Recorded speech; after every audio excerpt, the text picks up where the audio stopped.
Hozirgi kunda juda ko'pchilik uy-joy sotib olayotganda bo'sh yerni o'zini oladi va kadastr hujjatlarini rasmiylashtirish uchun vaqtinchalik bir xonali uy-joy qilib, kadastr hujjatlarini rasmiylashtirib oladi va keyinchalik masalan o'zi uchun doimiy yashash binosini qurish uchun harakat qiladi.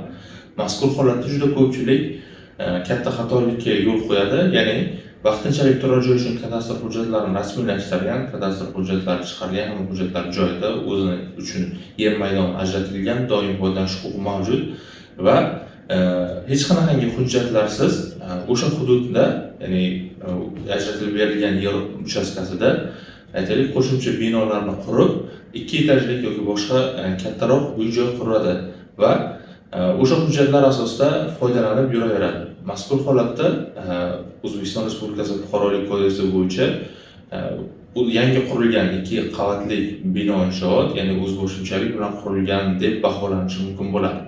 Ya'ni Fuqarolik kodeksida aytib o'tilganki, qurilish uchun ruxsatnomalarni olmasdan turib, bino inshoot quriladigan bo'lsa ham ushbu bino inshoot o'zboshimchalik bilan qurilgan deb baholanishi belgilab berilgan.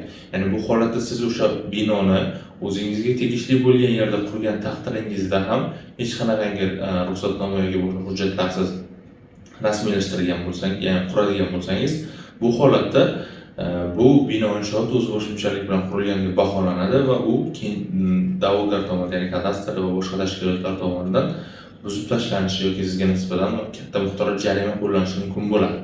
Endi bunaqangi holatda qanday yo'l tutish lozim bo'ladi?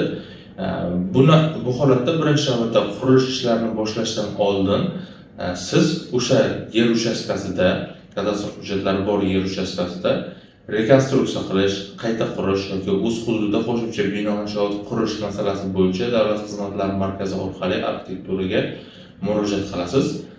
Arizangizda, ya'ni bu uchala holatlardan qaysi biri? Aytaylik, qayta qurish masalasida kadastr hujjatlarida qurilish osti maydoni ko'rsatiladi.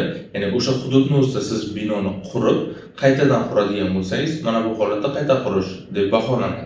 Agar siz o'sha qurilish osti maydonidan chiqqan holatda, lekin o'zingizga ajratilgan yerdan chiqmasdan turib, faqat qurilish osti maydonini o'zgartiradigan bo'lsangiz, ya'ni yoniga yana bitta qo'shimcha bino quradigan bo'lsangiz, mazkur holatda bu o'z hududida qo'shimcha binolarni qurish deb baholanadi va mazkur masalalar bo'yicha siz ariza topshirasiz va ariza topshirilgandan so'ng tuman arxitektura, shahar arxitektura bo'limi tomonidan loyiha hujjatlari rasmiylashtiriladi va kelishiladi va sizga qayta qurish yoki rekonstruksiya qilish yoki hududdagi qo'shimcha bino inshootlarni qurish masalasi bo'yicha ruxsatnoma beriladi.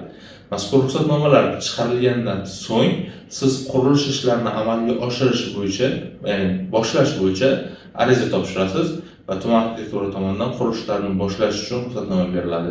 Ya'ni bunga siz loyiha smeta hujjatlari arxitekturadan aytaylik qo'shimcha rekonstruksiya qilish, qayta qurish masalasi bo'yicha ruxsatnomalarni taqdim qiladigan bo'lsangiz, qurilishlarni boshlashga ruxsat beriladi. Qurilishlarni boshlashga ruxsat berilgandan so'ng siz qurilish ishlarini boshlashingiz mumkin bo'ladi. Agar bu hujjatlar bo'lmaydigan bo'lsa, bu noqonuniy hisoblanadi. Qurilishlar boshlangandan so'ng, obyekt to'liq qurib bo'lingandan so'ng, obyektni foydalanishga qabul qilish to'g'risida ruxsatnoma olinadi. Va mazkur ruxsatnomalar, ya'ni qurilishlarni boshlash, tuman arxitektura bilan qurilishga ruxsat berish, kelishish va qayta qurish bo'yicha ruxsatnomalar olingandan so'ng va obyektni foydalanishga qabul qilish to'g'risida ruxsatnomalar olingandan so'ng ushbu hujjatlar asosida siz mulk huquqini qaytadan ro'yxatdan o'tkazasiz, ya'ni avvalgi kadastr hujjatlariga o'zgartirish kiritiladi. Sababi avvalgi kadastr hujjatlarida qurilish osti maydoni boshqacha ko'rsatilgan bo'lishi mumkin.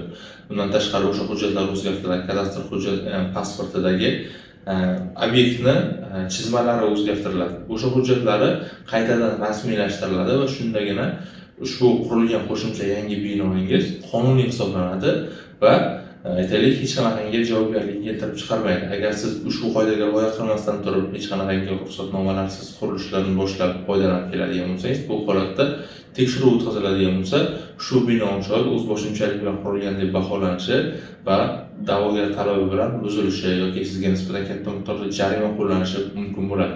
Agarda sizga ham xuddi shunga o'xshagan masalalar bo'yicha kadastr va boshqa hujjatlarni rasmiylashtirish va boshqa yuridik muammolar bo'yicha yuridik yordam kerak bo'ladigan bo'lsa, pastdagi raqamlar orqali biz bilan bog'lanib, masalangizga to'liq qonuniy yechim topishingiz mumkin bo'ladi.